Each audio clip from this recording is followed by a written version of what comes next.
The Texans defender that laid the hit on Trevor Lawrence, Shaair, just got suspended for 3 games for that hit. Now, I feel like a lot of people are talking about this, and I feel like it's definitely a controversial subject. Some people are saying he should be suspended for the rest of the year. Some people are saying it's fair, and other people are saying not a clean hit, but football is football. To be honest, I feel like it's a fair suspension length. I feel like 3 games is very suitable, especially with the season winding down. And honestly, if he didn't have a track record of dirty hits, I feel like 2 games would be also acceptable. This dude has a pretty extensive history of being quite dirty. He once choked Brady. He's had a couple late hits this year with the Texans, and he also punched Roschon Johnson on the sideline when they played the Bears. So this dude is definitely an aggressive player, no doubt about it, to put it politely. Some would definitely call him dirty or a cheap shot artist. But I feel like people are overreacting a little bit. Yes, it was a dirty hit, but it was not like a disgustingly dirty hit. We've seen shots like this happen before. Look up Joe Flacco back in the day. Thursday Night Football against the Dolphins. Look up Teddy Bridgewater. I know Trevor Lawrence was making some motions with his hands, and a doctor actually came out on Twitter saying, yeah, that's how your body reacts after trauma to the head. So definitely a scary hit and a scary moment. All the fights were very valid, and I feel like when a hit like that takes place, I feel like absolutely teams should go at it and teams should fight. There's a time and place for everything, and when your quarterback, the leader of your team, gets hit in that sort of fashion, absolutely there should be hands thrown. But back to what I was saying, like, Teddy Bridgewater got the exact same hit like Trevor Lawrence did, and he got knocked out cold, man. Like, he wasn't making any hand motions. He was out cold. If you don't remember, or if you don't know what I'm talking about, look it up. I feel like that's kind of more scary, to actually see someone get absolutely just out cold. But if that's just me. And I feel like a lot of people are kind of being not overreacting, but being very harsh and critical towards this hit, is because the NFL has definitely been a lot softer the last 3-4 years. So hits like this, brutal hits, are a lot less common in the NFL today. I would love to go back in time and see everyone's reaction to the Joe Flacco hit I was talking about. I believe that was like in 2018, 2017. I highly doubt it was as emotional as this one.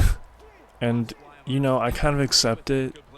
The NFL is a lot softer, so when these big hits get laid down, everyone's going to have an opinion. We live in such an opinion-based society, and, we're just not used to it anymore, and I get that, but I think everybody should chill out a little bit. Football is a brutal sport. It's a brutal sport. Stuff like this happens, man.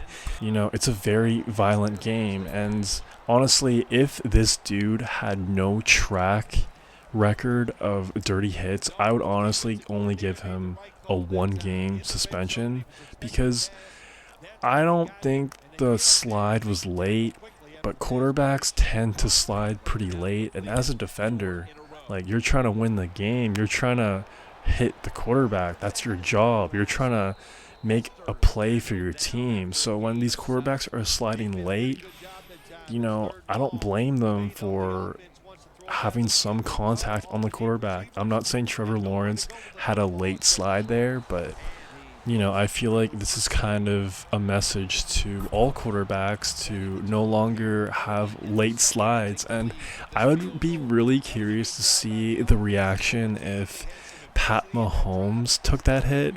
Oh man, I can't even fathom that, man. I feel like he would definitely get suspended for the rest of the year. I feel like he would have like a $2 million fine as well.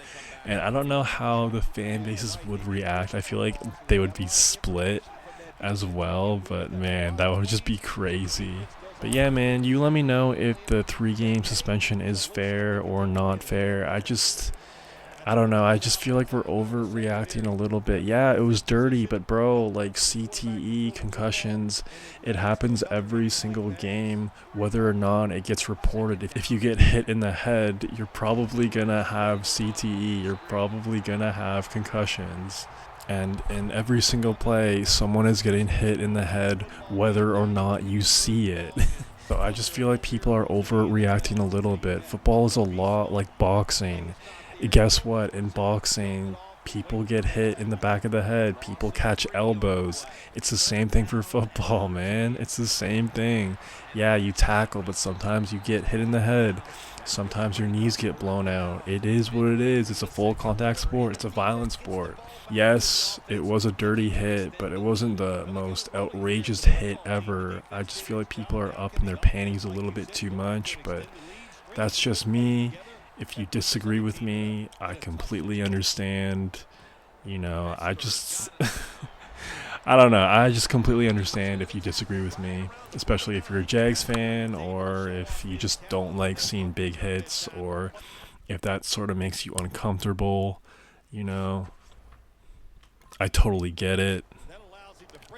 For me personally, I feel like a more dirty hit that is actually warranted of a severe reaction from NFL fans was the classic Vontez Burfict hit on Antonio Brown. That is a complete kill shot, and if you don't know what I'm talking about, look it up. I think hits like that are a lot more crazy, in my opinion. But you guys let me know in the comments below. What do you think is the dirtiest hit currently in the NFL or in the history of the NFL? And who do you think is the dirtiest player right now in the NFL? I know Vontez Burfict was a bad guy for a while. Also, James Harrison back in the day. Another dude that had some pretty clean shots on a lot of Browns players back in the day. And I'm talking about complete spears, head to helmet, head to head hits.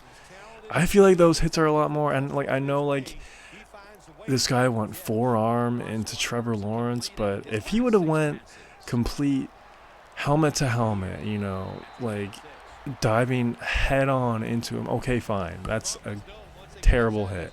But it was like a forearm, man. Like, you should really look up those helmet to helmet hits. Those are vicious, those are violent. Again, I'm not saying this one wasn't, but I just feel like people are overreacting a little bit. But you guys let me know in the comments, and let me know if you think it was a fair suspension. If you made this far, please subscribe. How about your boy a ton? That's all I got for right now. Peace. Don't listen to the fans. Keep running it, and it'll work. Green's going to takes it across. It is a touchdown. Getting close to the half, and they're giving their opponents a lot to talk about in the locker room. Yeah, they are putting some kind of whipping on them here early in the game. I'll just say this for the defensive side that's losing. It's been terrible. So go in there at halftime, change what you're doing, and get back in this game. No return as this goes for a touchback.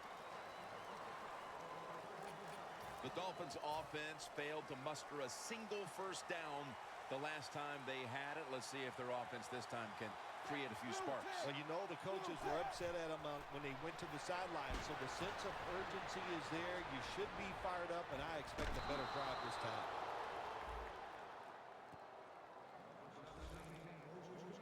So far, wonderful execution in this drive. When you get a chance to get out of bounds, here the offensive player got the yardage, had a chance, gets out of the bounds, stops the clock. Good job by the offense. First and 10. Jordan Cameron with the catch. That's his third catch of the day.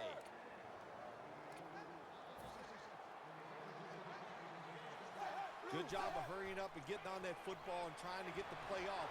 Don't use the timeout.